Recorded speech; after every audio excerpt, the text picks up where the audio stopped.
आप सुन रहे हैं कुलदीप राघव की लिखी कहानी तुम्हारी कसम फिर मिलेंगे, पुष्कर विजय और निष्का रहेजा की आवाज में।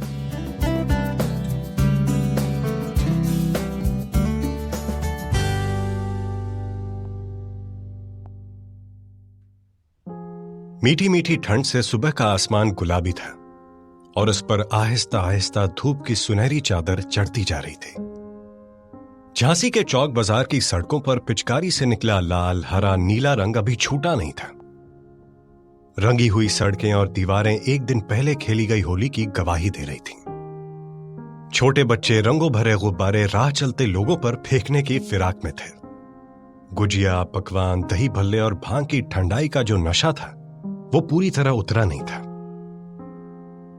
माधव साइकिल पर सवार होकर नाश्ते के लिए दूध ब्रेड लेकर लौट रहा था। वह सफेद कुर्ता पजामा पहने गाना गुनगुनाता हुआ मोहल्ले की गलियों से गुजर ही रहा था कि अचानक एक छज्जे से एक बाल्टी गाढ़ा रंग उस पर आ गिरा। सिर के बाल से लेकर पैरों के नाखून तक वो रंगों में सराबोर हो गया था। माधव ने गुस्से में साइकिल रोकी और चेहरा साफ करते हुए गर्दन ऊपर उठाई। अब जो नजारा छज्जे पर था उसे देखकर उसका गुस्सा लाल की जगह गुलाबी हो गया। सफेद रंग का नीले बॉर्डर वाला अनारकली सूट पहने आरफा अपने हाथों से कान पकड़े खड़ी थी। उसकी मासूम मुस्कान से माधव का गुस्सा एक पल में छू हो गया। माधव ने हाथों के इशारे से पूछा कि ये क्या किया। आरफा ने भी आई एम सॉरी कहते हुए होंठ हिलाए। वह कोई जवाब देता तब तक छज्जे से आरफा चली गई और अगले ही पल सीढ़ियों से दौड़ते हुए उतरती नजर आई। पायल की छन छन की आवाज ने माधव का ध्यान खींचा। आई एम सॉरी, मैंने आपको देखा ही नहीं।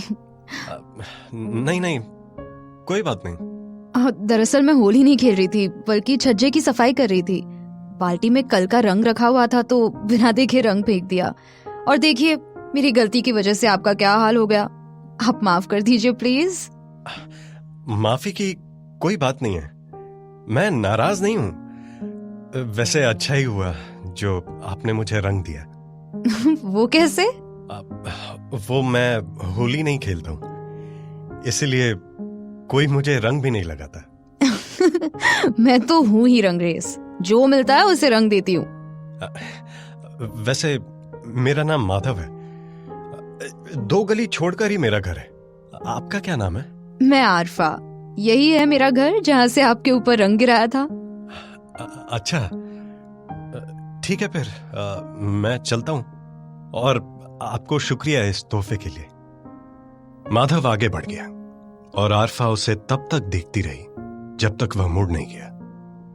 आरफा की मुस्कुराहट ने माधव पर जादू सा कर दिया था। गोरा रंग, कत्थई रंग की बड़ी बड़ी आंखें, गुलाबी होंठ और पतली तीखी नाक वाला उसका चेहरा किसी का भी मन मोह लेने वाला था। उसका चुलबुलापन और साफ कोई अंदाज माधव को भा गया था। अगले दिन माधव ने चौक बाजार की उस गली के कई चक्कर लगाए। एक हफ्ते तक वो आरफा की गली से कई बार गुजरा, लेकिन जब आरफा एक बार भी नहीं दिखी तो उसे समझ आ गया कि ऐसे हसीन हादसे रोज रोज नहीं हुआ करते। 6 महीने बाद अचानक दोनों दूसरी बार मिले। माधव को ऐसा लगा जैसे कोई बरसों पुरानी मुराद पूरी हो गई हो। लक्ष्मीबाई कॉलेज में टीचर्स डे का प्रोग्राम था और रंगारंग कार्यक्रम चल रहा था। आरफा मंच के पीछे अपने डांस की रिहर्सल कर रही थी। मंच से एक आवाज उठी और डांस करती हुई आरफा जैसे थम गई। दिल की बात लबों पर लाकर अब तक हम दुख सहते हैं, दिल की बात लबों पर लाकर अब तक हम दुख सहते हैं। हमने सुना था इस बस्ती में दिल वाले भी रहते हैं। मंच पर एक नौजवान हबीब जालिब साहब की यह गजल सुना रहा था। आरफा से रुका नहीं गया। कितनी प्यारी आवाज है। खुद से यह कहते हुए आरफा ने मंच के साइड में लगे पर्दे से झांका तो आंखों को जैसे यकीन ही नहीं हुआ। ये तो वही लड़का लग रहा है, शायद माधव नाम है इसका। कितनी प्यारी आवाज है इसकी। आरफा ने मन ही मन में कहा। वाकई माधव की आवाज में ऐसी कशिश थी कि गजल मायनों के साथ सीधे दिल में उतर रही थी। आरफा ने इस गजल को कई बार मेहंदी हसन की आवाज में सुना था और आज माधव की आवाज की कायल हो गई। उसकी आवाज ने कोई जादू सा कर दिया था। गाना खत्म हुआ तो आरफा की तालियों की आवाज ऑडिटोरियम में गूंज गई। माधव ने नजर उठाकर देखा तो आरफा दिखाई दी। दोनों एक ही कॉलेज में थे, लेकिन कोर्स अलग अलग थे।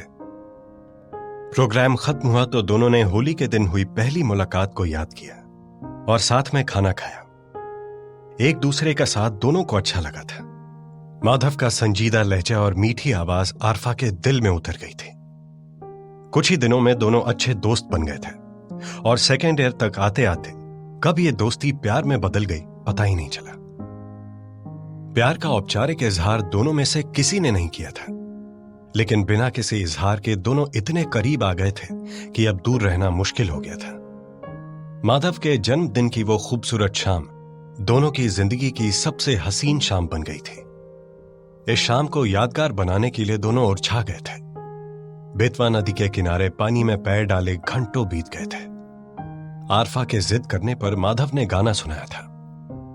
तेरे हाथ में मेरा हाथ हो, सारी जन्नतें मेरे साथ हो। गाना सुनते वक्त कब आरफा ने माधव के कंधे पर सिर रखा और उसके गर्म हाथों में अपनी नर्म हथेलियां रख दी, उसे खुद पता नहीं चला। दोनों के बीच इंच भर की भी दूरी नहीं थी। शरीर की गर्माहटों को आज दोनों महसूस कर रहे थे। दोनों एक दूसरे से ऐसे लिपट गए मानो कब से इस पल का इंतजार कर रहे थे। एक दूसरे के होठों को ऐसे चूम रहे थे जैसे कब से बेचैन थे इस रस का आनंद लेने के लिए। थर्ड ईयर तक आते आते एक दूसरे का हाथ थामे दोनों ने उम्र भर साथ चलने का फैसला कर लिया था। माधव की फैमिली कानपुर में रहती थी। कुछ साल पहले ही वो झांसी पढ़ने आया था। मम्मी पापा, छोटी बहन और भाई से दूर आरफा ही थी, जिसकी वजह से उसे अकेलापन महसूस नहीं होता था। पहले तो कॉलेज की छुट्टी होते ही वो कानपुर की बस पकड़ लेता था, लेकिन अब आरफा से दूर जाने का ख्याल ही उसे परेशान कर देता था। यहां की गलियों से आरफा ने ही उसे रूबरू कराया था। 1 बजे के करीब कॉलेज खत्म होता और आरफा की स्कूटी पर दोनों निकल पड़ते थे शहर घूमने। कभी सदर बाजार की फेमस चाट खाते तो कभी सिपरी बाजार का डोसा, कभी बर्फ गोला तो कभी आइसक्रीम। घूमते घूमते शाम हो जाती तो रानी महल के बाहर कुल्हड़ वाली चाय पीते। दोनों एक दूसरे के लिए विटामिन बन गए थे। जैसे शरीर के लिए विटामिन जरूरी होती है, वैसे आरफा के लिए माधव और माधव के लिए आरफा जरूरी हो गई थी। दोनों को देखकर ऐसा लगता था जैसे एक दूसरे के लिए ही बने हो। आरफा मनमौजी थी, जो मन में आए करती थी। उसमें बचपना था और उसकी यही बात माधव को बहुत पसंद थी। बारिश के दिन थे। उस दिन मौसम काफी सुहाना था। नीलगिरी के ऊंचे ऊंचे पेड़ तेज हवा से हिलोरे मार रहे थे। उन पर बैठे पक्षियों की मधुर आवाज आरफा को रोमांचित कर रही थी। हल्की बूंदाबांदी हो रही थी। लेक्चर खाली था, फिर भी अटेंडेंस पूरी करने के लिए क्लासरूम में बैठना उसकी मजबूरी थी। आरफा सोच रही थी कि अगर ये परिंदे हमारी जुबान समझ पाते और हम इनकी, तो कितना अच्छा होता ना। तब ये मेरे सबसे अच्छे दोस्त होते और मैं इनसे कहती कि सिर्फ माधव का नाम गुनगुनाते रहें। लेक्चर खत्म होने की घंटी बजी और कुछ देर बाद आरफा माधव के साथ लाइब्रेरी में बैठी थी। आरफा की वो परिंदे वाली बात सुनकर माधव को हंसी आ गई। आरफा ने इधर उधर देखा और पास आकर उसका गाल चूम लिया। आरफा, सब देख रहे हैं यार, कुछ तो शर्म करो। मुझे नहीं आती शर्म वरम। उस दिन आरफा के जोर देने पर दोनों देर तक पानी में भीगते रहे। आरफा और माधव अक्सर क्लास खत्म होने के बाद लाइब्रेरी की सबसे कोने वाली सीट पर घंटों तक एक दूसरे के करीब बैठे रहते थे। ये उनकी फेवरेट जगह थी। इसी सीट पर पहली बार माधव ने आरफा का हाथ थामा था। इसी जगह पहली बार आरफा ने माधव का गाल चूमा था।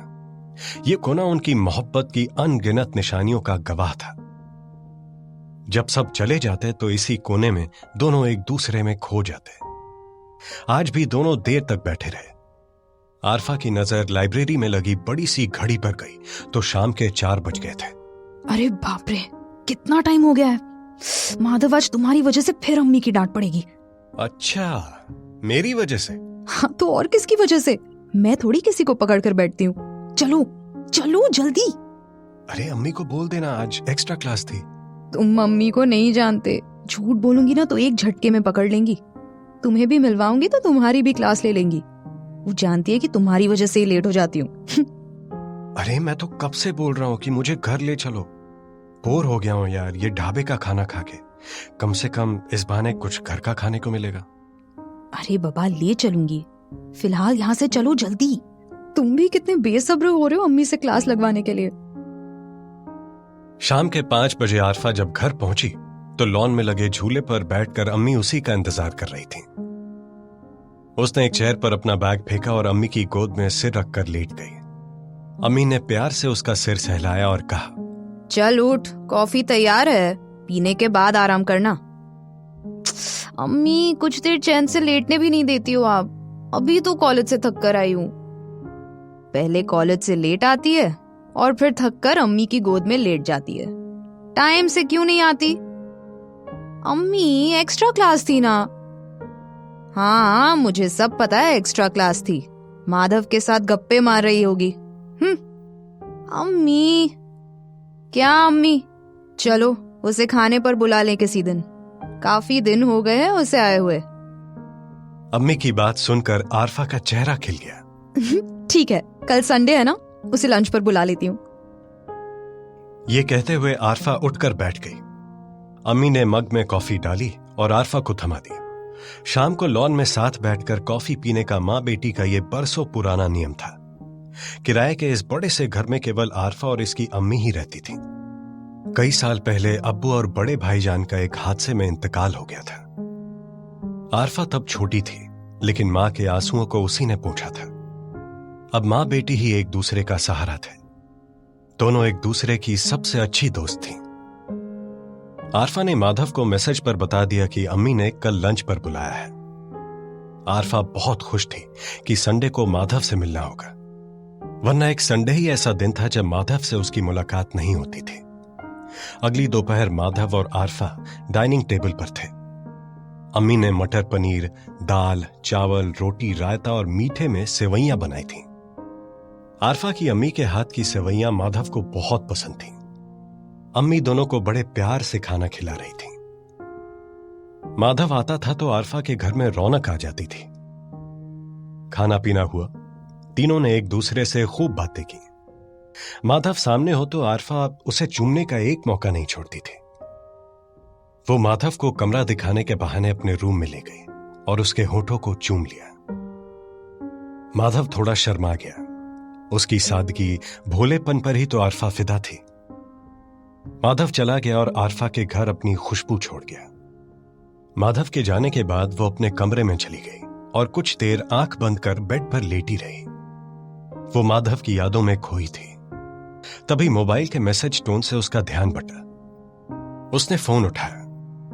उसके कॉलेज के स्टूडेंट यूनियन के प्रेसिडेंट राशिद ने कोई वीडियो भेजा था। उसे आरफा की माधव से दोस्ती पसंद नहीं थी, क्योंकि वह हिंदू था। सेकेंड ईयर में राशिद ने आरफा को प्रपोज भी किया था, लेकिन आरफा ने जोरदार तमाचा जड़कर उसका प्रपोजल ठुकरा दिया था। तभी से वह उसके प्यार का दुश्मन बन गया था। उसने धमकी दी थी कि वो किसी हिंदू लड़के से आरफा की दोस्ती बर्दाश्त नहीं करेगा। आरफा ने वीडियो प्ले किया तो उसके पैरों तले जमीन खिसक गई। उसकी और माधव की वीडियो थी, लाइब्रेरी में एक दूसरे को किस करते हुए। आरफा माधव के होठों को चूम रही थी। माधव के हाथ उसके बदन को सहला रहे थे। आंखें बंद कर दोनों आनंद के उन पलों में डूबे थे। वीडियो के नीचे राशिद ने लिखा था, आरफा मैडम, बहुत महंगी पड़ेगी राशिद से दुश्मनी। आरफा अंदर तक डर गई। अंदर से दरवाजा लॉक करके वो मोबाइल लेकर कंबल में दुबक गई। उसका शरीर पसीने से तरबतर हो गया था। दिल बैठा जा रहा था। बिना कुछ सोचे उसने माधव को फोन लगा दिया। आरफा, पता है मैं भी तुम्हारे बारे में ही सोच रहा था। उसकी आवाज सुनते ही आरफा रोने लगी। माधव, वो वीडियो तुमने देखा क्या? अब क्या होगा? राशिद ने मुझे बदनाम करने की धमकी दी है। आरफा, कौन सा वीडियो? सुनो, तुम पहले रोना बंद करो प्लीज। और मुझे वो वीडियो भेजो। आरफा ने माधव को वो वीडियो भेजा। वीडियो देखकर वो गुस्से से भर गया। उसने आरफा को समझाया कि कल कॉलेज में राशिद से बात करेगा और इससे पूछेगा कि क्या प्रॉब्लम है उसे। इधर दोनों एक दूसरे को तसल्ली दे रहे थे, वहीं दूसरी तरफ उनका लाइब्रेरी वाला वीडियो कॉलेज के व्हाट्सएप ग्रुप में आग की तरह फैल गया। स्टूडेंट से लेकर टीचर्स तक हर किसी के मोबाइल पर दोनों का प्राइवेट वीडियो पहुंच गया था। आखिर में वही हुआ जिसका आरफा को डर था। किसी प्रोफेसर ने वीडियो उसकी अम्मी को भेज दिया। आरफा अम्मी को बताना चाहती थी कि वो माधव से कितना प्यार करती है, लेकिन जिस तरह उनके रिश्ते का सच अम्मी को पता चला, उसने कभी नहीं सोचा था। भले ही अम्मी उसकी इतनी अच्छी दोस्त थी, लेकिन इस घटना ने उनको तोड़ दिया था। वो बेहद गुस्से में थी। वहीं आरफा की आंखें रो रो कर लाल हो गई थीं। उसका बचपना मनमौजी अंदाज कहीं खो गया था। रात गहरा गई थी। आरफा अम्मी की गोद में सिर रखकर लेटी थी। अम्मी शांत थी। आरफा चाहती थी कि वो उसे डांटें, मारें, कुछ कहें, लेकिन वो चुप थी। लेकिन जब उन्होंने अपनी खामोशी तोड़ी और जो कहा उसे सुनकर आरफा जोर से रोने लगी। उन्होंने बिना उसके आंसुओं की परवाह किए बिना कहा, आरफा, कल सुबह हम मामू के यहाँ अलीगढ़ चले जाएंगे और अल्लाह ने चाहा तो सब ठीक हो जाएगा। उसने कुछ कहने की कोशिश की, लेकिन अम्मी ने हाथ के इशारे से चुप करा दिया। अगली सुबह 5 बजे की रेलगाड़ी से आरफा ने अपनी अम्मी के साथ हमेशा के लिए झांसी को अलविदा कह दिया। उसका फोन भी अम्मी ने ले लिया था। रास्ते में अम्मी ने आरफा को एक कसम दी, अब अगर तुमने माधव से बात करने की कोशिश की तो मेरा मरा मुंह देखोगी। मुझे तुमसे और माधव से ऐसी उम्मीद बिल्कुल नहीं थी। तुमने तो हमें कहीं का नहीं छोड़ा। आरफा के पास मां के साथ मामू के यहां जाने के अलावा कोई रास्ता नहीं बचा था। उसका जी तो कर रहा था कि चलती रेलगाड़ी से कूद जाए या अगले स्टेशन पर किसी बहाने उतर जाए, लेकिन अकेली और दिनों दिन बूढ़ी होती मां की चिंता ने उसे ऐसा करने से रोक लिया। आरफा चाहकर भी अपने प्यार के लिए लड़ नहीं सकी। अलीगढ़ का यह सफर जिंदगी का आखिरी सफर सा लग रहा था। सारे रास्ते उसकी और अम्मी की आंखें नम रहीं। आरफा बेबस थी। सब कुछ छूट गया था। बस साथ थी माधव की यादें और एक सीडी जिसमें माधव का टीचर्स डे वाला गाना रिकॉर्डेड था। उसका जब भी दिल करता वो चुपके से सीडी को लगाकर माधव के गाने को सुन लिया करती थी। वहीं दूसरी ओर माधव को अंदाजा भी नहीं था कि आरफा उसकी जिंदगी से हमेशा के लिए दूर जा चुकी है।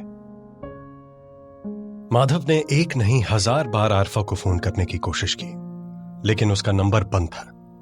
वह आरफा के घर पहुंचा तो गेट पर ताला देखकर उसका दिल बैठ गया। उसे समझ में नहीं आया कि आखिर आरफा कहां चली गई। उसने हर मुमकिन जगह आरफा को तलाशा, सारी फ्रेंड्स को पूछा, लेकिन आरफा का कुछ पता नहीं चला। आरफा की तलाश में भटकते भटकते दिन से रात हो गई थी। माधव को यकीन हो गया था कि सब कुछ खत्म हो गया। राशिद की एक हरकत ने उसकी पूरी दुनिया ही उजाड़ दी थी। वो इतना गुस्से में था कि पूरी रात सो न सका। अगले दिन जब कॉलेज पहुंचा तो गेट पर राशिद अपने दोस्तों के साथ उसी का इंतजार कर रहा था। माधव का मजाक उड़ाते हुए उसने कहा, और भाई हीरो, कहां गई तुम्हारी हीरोइन? अब तो पूरी फिल्म बन गई है तुम लोगों की, हैं? राशिद, तेरी हिम्मत कैसे हुई वो घटिया वीडियो बनाने की? अबे साले, अभी तो झांसी में तुम्हारे पोस्टर लगने। आगे आगे देखो, पूरी दुनिया तुम्हारी रासलीला देखेगी। राशिद, मुझसे बुरा कोई नहीं होगा अगर तूने ऐसा कुछ किया तो। तेरी वजह से आरफा की कितनी बदनामी हुई है। साले, छोड़ूंगा नहीं तुझे। क्या कर लेगा बे? तू कनपुरी है? साले, सारी हेकड़ी निकाल देंगे यहीं पे। हेकड़ी तो तेरी आज मैं निकालूंगा, साले घटिया आदमी। माधव से रहा नहीं गया। उसने गुस्से में राशिद का गिरेबान पकड़ लिया। राशिद मानो इसी मौके के इंतजार में था। उसने माधव पर ताबड़तोड़ कई घूंसे बरसा दिए। इतना ही नहीं, राशिद के दोस्त भी माधव पर टूट पड़े। कॉलेज के कुछ लड़के माधव के सपोर्ट में आ गए। माहौल गर्मा गया था। दोनों तरफ से खूब हाथापाई हुई। वीडियो पहले ही कॉलेज में फैल चुका था और अब यह हाथापाई की बात माधव को 1 महीने के लिए सस्पेंड कर दिया गया। मामले ने सांप्रदायिक रंग ले लिया। हिंदू संगठन माधव के सपोर्ट में उतर गए और उसके सस्पेंशन के खिलाफ कॉलेज के गेट पर जबरदस्त प्रदर्शन शुरू हो गया। मजबूरन कॉलेज प्रशासन को उसका सस्पेंशन रद्द करना पड़ा। यह मामला तो कुछ दिन में शांत हो गया, लेकिन आरफा के चले जाने के गम में माधव की दुनिया जैसे बिखर गई। उसके चेहरे की चमक कहीं गुम हो गई, उसकी आवाज की खनक चली गई, उसकी हालत पागलों जैसी हो गई थी। उसे महीनों लगे इस बात को मानने में कि अब आरफा उससे बहुत दूर जा चुकी है। उसका गाना आरफा को बहुत पसंद था। शायद यही वजह थी कि उसने गाना नहीं छोड़ा। इस बात को 7 साल गुजर गए। आरफा अलीगढ़ मुस्लिम यूनिवर्सिटी में लिटरेचर पढ़ाने लगी थी। सुबह 9 बजे तक यूनिवर्सिटी आ जाना और शाम 5 बजे वापस घर चले जाना। पिछले 7 साल से यही उसका रूटीन था। संडे के दिन भी वो छोटे छोटे बच्चों को डांस सिखाने निकल जाती। उसे खुद को व्यस्त रखना अच्छा लगता था। जब से झांसी से नाता टूटा था, वो चाहकर भी वहां की यादों को भुला नहीं पाई। अक्सर उसके सपनों में चौक बाजार का वो घर जिसकी छत से रानी लक्ष्मीबाई का किला और रानी महल साफ नजर आते थे आया करते थे।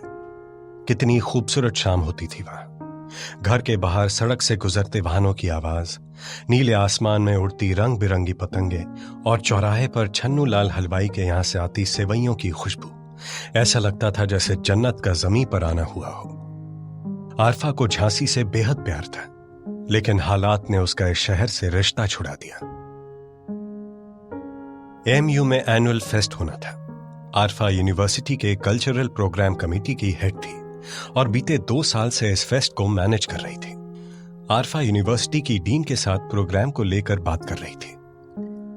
सभी डिपार्टमेंट्स को सर्कुलर भेज दो और 1 सप्ताह में पार्टिसिपेट करने वाले स्टूडेंट्स के नाम ले लो। Sure ma'am, I do that. और गेस्ट इवेंट भी जल्दी फाइनल हो जाएगा। गजल नाइट रखेंगे इस बार। Wow, that's great ma'am. Arfa हर बार की तरह पूरे जी जान से प्रोग्राम की तैयारियों में जुट गई थी। इनविटेशन से लेकर डेकोरेशन के डिजाइन सब फाइनल हो गए।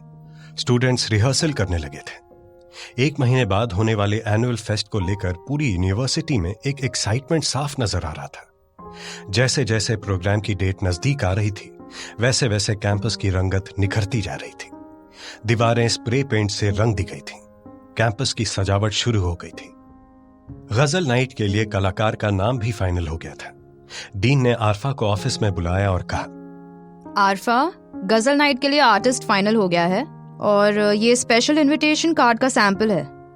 गजल नाइट के लिए इस तरह के कार्ड्स बनवा लो और पोस्टर भी मैंने फाइनल कर दिया है। कल सुबह तक मेन गेट पर लग जाएगा। आरफा ने ओके कहा और कार्ड अपने बैग में रख लिया। अगली सुबह आरफा यूनिवर्सिटी पहुंची।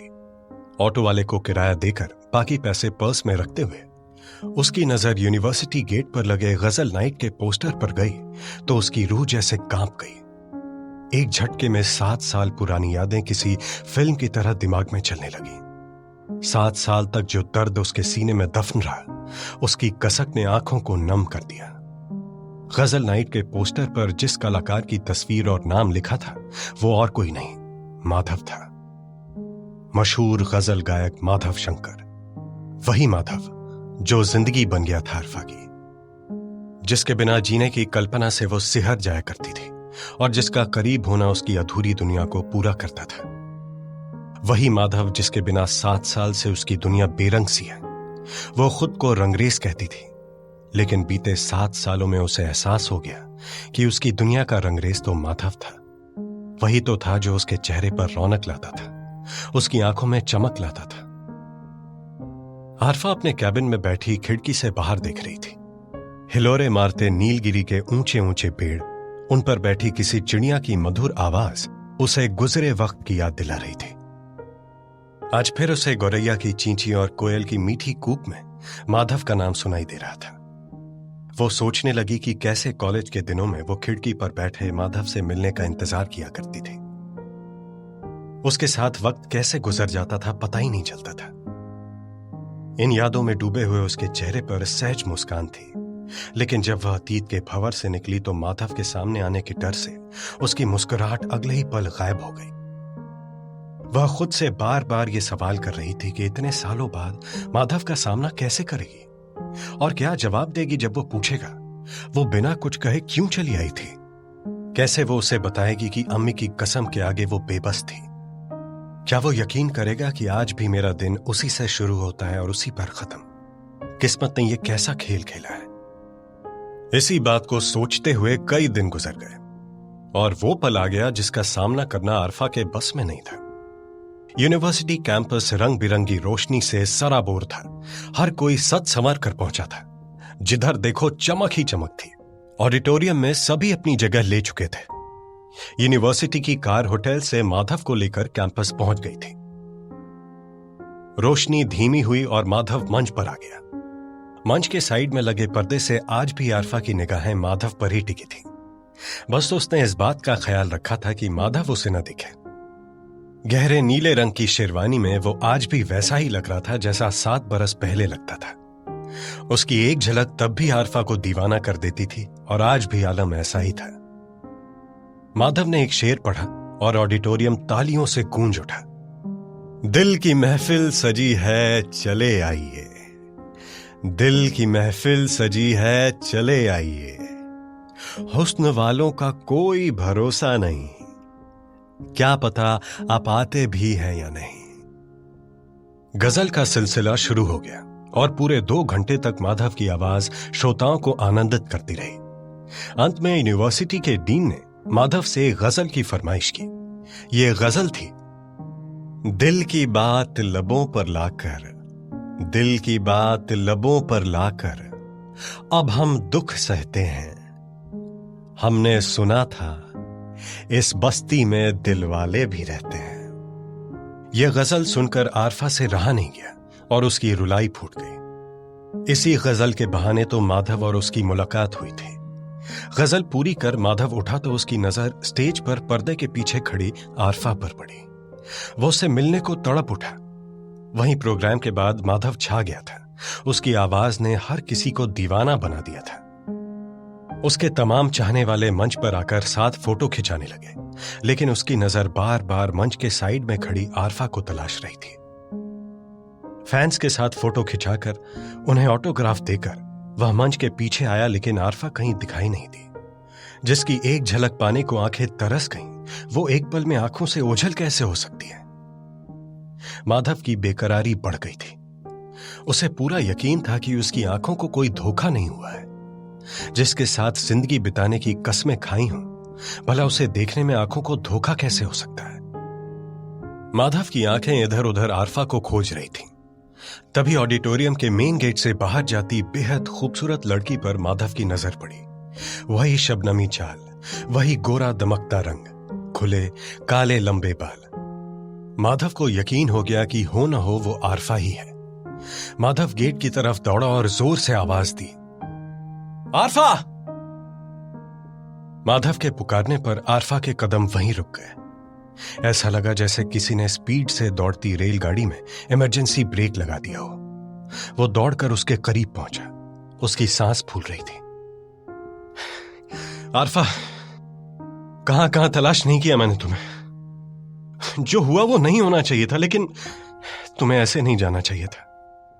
कम से कम मुझ पर भरोसा तो किया होता। मैं सब कुछ ठीक कर देता। माधव प्लीज, इन सारी बातों को एक अरसा गुजर चुका है। क्या हम कुछ और बात कर सकते हैं प्लीज? कुछ और बात? आरफा, मेरी जिंदगी तो आज तक उसी बात पर अटकी है। हर पल मैं यही सोचता हूं कि तुम ऐसे अचानक क्यों और कहां चली गई। जाने से पहले मुझे बताया तो होता, मुझसे पूछा तो होता। क्या मेरा इतना भी हक नहीं बनता था आरफा? मुझे नहीं पता क्या हक बनता था और क्या नहीं। मुझे बस इतना पता है कि उस एक हादसे ने मेरी पूरी दुनिया ही खत्म कर दी थी। क्या तुम्हारी दुनिया सिर्फ तुम्हारी ही थी? उस दुनिया में मैं कहीं नहीं था? और मेरी दुनिया का क्या, जिसे एक पल में उजाड़ कर चली गई तुम? आरफा के पास माधव के सवालों का कोई जवाब नहीं था। वो जवाब देती भी तो क्या देती? मां की कसम, एक बेटी कैसे तोड़ देती? गर्मियों की रात थी। तकरीबन 11 बज चुके थे। आरफा को घर जाना था और माधव को उसके होटल। दोनों की अपनी बंदिशें थीं। फिर भी आज पूर्णिमा की चांदनी रात में यूनिवर्सिटी के बागीचे में दोनों देर तक टहलते रहे और जब थक गए तो वहीं एक बेंच पर बैठ गए। ऐसा लग रहा था जैसे दोनों 7 साल पहले की दुनिया में हो, लक्ष्मीबाई कॉलेज के बागीचे में। माधव ने फिर वही सवाल पूछा, बताओ ना आरफा, मेरी दुनिया का क्या? जानती हूँ माधव, हम दोनों एक दूसरे की दुनिया थे, लेकिन उस हादसे के बाद मैं बुरी तरह टूट गई थी और मेरे आगे कोई दूसरा रास्ता नहीं बचा था। अम्मी ने कहा और हमने झांसी छोड़ दिया। क्या खूब आरफा, अम्मी ने कहा और तुमने छोड़ दिया, बिना ये सोचे कि मेरा क्या होगा, हमारे उन सपनों का क्या होगा जो हमने एक साथ देखे थे आरफा। सब कुछ सोचा था माधव, सबका ख्याल आया था, लेकिन एक लड़की की जब वीडियो वायरल होती है तो उस पर क्या गुजरती है ये कोई नहीं समझता। कितना मुश्किल होता है एक लड़की के लिए ऐसे हादसे के बाद समाज का सामना करना। तुम्हें क्या लगता है मेरे लिए आसान रहा होगा वो फैसला? मैं जानता हूं तुम्हारे लिए आसान नहीं रहा होगा, लेकिन जब हम किसी को प्यार करते हैं तो खुद से पहले उसके बारे में सोचते हैं। तुमने एक बार भी नहीं सोचा कि तुम्हारे जाने के बाद मेरा क्या होगा? सोचा था। मैं जानती थी कि तुम बहुत समझदार और सुलझे हुए इंसान हो, मेरी मजबूरी को देर सबेर समझ जाओगे। मगर अफसोस कि आज जब हमें कुदरत ने मिलाया है तब भी तुम मुझे गलत समझ रहे हो। तुम अब भी नहीं समझ सके कि मैं कितनी मजबूर थी। इन 7 सालों में एक बार भी कांटेक्ट करने की कोशिश नहीं की तुमने। यहां आने के बाद तो कर सकती थी। शायद ही कोई दिन बिना तुम्हारे ख्याल के गुजरा हो माधव, बस तुम्हें फोन नहीं कर सकी। लेकिन क्यों आरफा? मेरा तो अभी भी वही नंबर है। एक बेटी के लिए उसकी माँ की कसम तोड़ना क्या तुम्हें जायज लगता है? मैं अम्मी की कसम में बंधी थी। खैर, क्या कर रही हो आजकल? और यहाँ यूनिवर्सिटी में कैसे? मैं यहाँ लिटरेचर पढ़ाती हूँ और कल्चरल प्रोग्राम कमेटी की हेड हूँ। आज का ये प्रोग्राम मैंने ही अरेंज किया है और बहुत खुशी हुई है जानकर कि तुम्हारी आवाज इतनी फेमस हो चुकी है। माधव ने आरफा का शुक्रिया अदा किया और वो सवाल पूछ ही लिया जो कब से उसके मन में उठ रहा था। कोई हमसफर मिला तुम्हें? माधव के इस सवाल ने आरफा को जैसे झकझोर दिया। बीते 7 साल हर पल हर घड़ी जिस इंसान का नाम लिया वो हमसफर के बारे में पूछ रहा है। आरफा ने नहीं में सिर हिलाते हुए कहा, कुछ सफर अकेले भी तय किए जाते हैं और मेरी जिंदगी का सफर उन्हीं में से एक है। मतलब तुमने अभी तक शादी नहीं की? करनी भी नहीं है।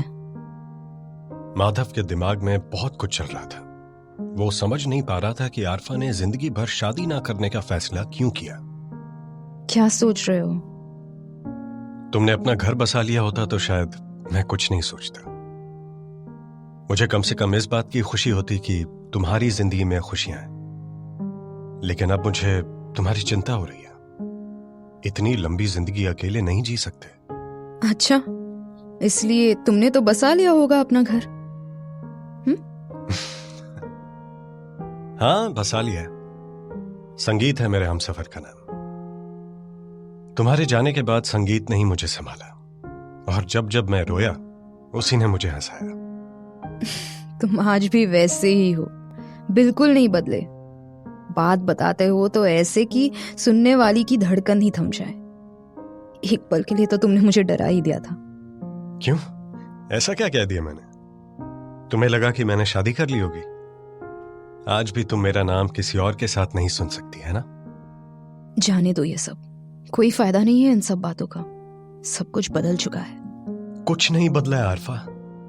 7 साल की इस दूरी के अलावा बाकी सब कुछ पहले जैसा ही तो है। एक दूसरे का साथ, एक दूसरे की बात और एक दूसरे का इंतजार। तुम्हें यकीन था या नहीं, लेकिन मुझे पूरा भरोसा था कि एक दिन तुमसे जरूर मुलाकात होगी। कभी सोचा नहीं था कि इस तरह मुलाकात होगी। माधव, तुम्हें अपनी जिंदगी में आगे बढ़ जाना चाहिए था। तुम्हारे बिना कैसे बढ़ जाता आगे, तुम्हारे मिलने की उम्मीद छोड़कर। तुम्हारे बिना आगे बढ़ने से अच्छा है हमारी दास्तां अधूरी रह जाए। आरफा, कितना मुश्किल होता है उसके बिना जीना जो आपकी सांस बन गया हो। सब जानती हूँ और सब समझती भी हूँ माधव। झांसी से आने के बाद 1 साल तक डिप्रेशन में थी मैं। खुद का होश नहीं रहता था। मन किया तो खाना खाया, नहीं किया तो कई दिन तक नहीं खाया। हालत पागलों जैसी हो गई थी। बहुत वक्त लगा है मुझे संभलने में। तो फिर कर दो ना सब कुछ पहले जैसा, सब ठीक हो जाएगा। वो सपने जो हमने साथ मिलकर देखे थे उन्हें पूरा करना है मुझे। इतना आसान नहीं होता है ये सब कुछ, और इन सब बातों के लिए ये वक्त भी ठीक नहीं है। तुम हमारे मेहमान हो, गाड़ी तुम्हारा इंतजार कर रही है। तुम्हें होटल जाना चाहिए और मुझे घर। माधव ने भी हां में सिर हिला दिया और इतना ही कहा, आरफा, मेरा एक एक दिन तुम्हारे इंतजार में गुजरा है और सारी उम्र तुम्हारा इंतजार करूंगा। आरफा ने कुछ नहीं कहा और कैब में बैठ गई। यूनिवर्सिटी गेट से निकलते ही दोनों की गाड़ियां अलग अलग रास्तों पर चली गईं। दोनों को एक दूसरे का ख्याल था, लेकिन आरफा को माधव की कही उस बात ने बेचैन कर दिया था। मैं सारी उम्र तुम्हारा इंतजार करूंगा। 7 साल तक जो जज्बात दिल के किसी कोने में दफन थे, वो आज माधव के सामने आते ही मचल उठे। इस मुलाकात से बंजर हो चुकी दिल की जमीन हरी हो गई थी। कुछ देर बाद ही कैब घर के पास पहुंच गई थी, लेकिन आरफा ने अचानक कैब वाले भैया को घर से पहले ही रुक जाने के लिए कह दिया। उसने आंखें बंद की और 2 मिनट तक कुछ सोचती रही। उसके भीतर दिल और दिमाग के बीच एक द्वंद्व चल रहा था। दिमाग की सुनती तो घर जाने का ख्याल आता, और दिल की सुनती तो कुछ पल माधव के संग गुजारने का मन करता। जहां कैब रुकी थी वहां से एक रास्ता उसके घर जाता था और दूसरा यू टर्न लेकर माधव के होटल की ओर। आरफा बेचैन हो गई और इसी बेचैनी में उसने कैब वाले भैया को होटल सिटी पैलेस चलने के लिए कह दिया। वो माधव से मिलने क्यों जा रही है, उसका दिल माधव से मिलने को क्यों बेचैन है, उसे खुद समझ में नहीं आ रहा था। अगले 15 मिनट बाद आरफा होटल सिटी पैलेस में थी। माधव ने कमरे का दरवाजा खोला तो आरफा सामने खड़ी थी। एक पल के लिए माधव को लगा जैसे कोई सपना है। आरफा, तुम यहां कैसे? कुछ बातें अधूरी रह गई थी, इसलिए घर पहुंचने से पहले ही रास्ता बदल लिया और यहां चली आई। आओ ना, अंदर आओ, बताओ क्या बात है। माधव ने रूम लॉक कर दिया और जैसे ही वह अंदर की तरफ मुड़ा तो आरफा ने उसे कस कर हक कर लिया और अपने होंठ उसके होंठों पर रख दिया। कॉलेज में ऐसा कोई दिन नहीं जाता था जब आरफा 2-4 बार माधव को चूम नहीं लेती थी। माधव को चूमे बिना उसका दिन पूरा नहीं होता था। आज पूरे 7 साल बाद वो माधव के इतने करीब थी। दोनों एक दूसरे के होठों को चूम रहे थे, एक दूसरे में खो चुके थे। दोनों के शरीर इतने गर्म हो चुके थे कि अब आसानी से अलग होना किसी के बस में नहीं था। होटल सिटी क्लब के रूम नंबर 205 में आज प्रेम का महोत्सव हो रहा था। पहली बार दोनों के बीच सीमाएं और बंधन टूट रहे थे। कमरे में अंधेरा था। खिड़की से आती चांदनी बिस्तर पर हो रहे प्रेमोत्सव में रस घोल रही थी। करीने से बिछी बेड की चादर पर सिलवटें आ गई थीं। आरफा के शरीर का कोई ऐसा हिस्सा नहीं बचा था जहां माधव ने अपने होठों के निशान न छोड़े हों। आरफा ने भी माधव के बदन पर कई निशानियां दे दी थीं। 2 घंटे बीत चुके थे और अब आरफा ने कमरे में यहां वहां बिखरे पड़े अपने कपड़ों को समेटना शुरू कर दिया। आरफा, ये क्या कर रही हो तुम? ये कोई वक्त है घर जाने का? सुबह चली जाना। मुझे जाने दो माधव, मैं तुम्हारे पास नहीं रुक सकती। मुझे जाना ही होगा। तुम हमेशा अपने मन की ही करती हो। तुम्हारा जब मन करता है आती हो और जब मन करता है चली जाती हो। जब जाना ही था तो आई क्यों थी? आखिरी बार तुम्हें अलविदा कहने और तुम्हें कुछ ऐसे पल देने जिनके बारे में जब भी सोचोगे तो मेरी याद आएगी। आरफा, आरफा, मुझे नहीं समझ आती तुम्हारी ये लिटरेचर वाली बातें। तुमने ही कहा था ना कि हमेशा मेरा इंतजार करोगे, जब तक सांस रहेगी मुझसे प्यार करोगे। हाँ, कहा था तो बस इन्हीं यादों में मुझे आबाद रखना और इंतजार में मुझे याद रखना। मैं तुमसे दूर रहकर हमेशा तुम्हारी रहूंगी। मैं समझा नहीं, तुम कहना क्या चाहती हो? प्यार का मतलब सिर्फ पाना तो नहीं होता ना, और हर प्रेम कहानी मुकम्मल नहीं होती। शायद हमारी कहानी भी ऐसी है, जहां प्रेम तो है लेकिन रिश्ते के बीच एक मजहब की दीवार है जो कभी नहीं टूटेगी। तुमने कभी सोचा है कि 7 साल पहले जो हुआ था वो इसलिए हुआ था क्योंकि हमारे मजहब अलग थे? आरफा, ये सब बातें मानती हो तुम? मैं कोई सफाई नहीं देना चाहती, बस इतना समझाना चाहती हूँ कि आरफा और माधव एक रहेंगे लेकिन कभी एक हो नहीं सकेंगे। तुम जानते हो माधव कि मेरी अम्मी के अलावा इस दुनिया में मेरा कोई नहीं है। अब तो मामू भी सऊदी चले गए हैं। अम्मी का मेरे सिवाय कोई नहीं है और उनकी तबीयत भी अक्सर खराब रहती है, और मैं अम्मी की दी हुई कसम इस जन्म में तो नहीं तोड़ पाऊंगी। हाँ, अगर दूसरा जन्म हुआ तो तुम्हारी कसम फिर मिलेंगे। तुम बहुत समझदार हो। मैं उम्मीद करती हूँ कि मेरी मजबूरी समझोगे और मुझे माफ कर दोगे। माधव की आंखें नम हो गईं। आरफा की आंखों में भी आंसू बह निकले।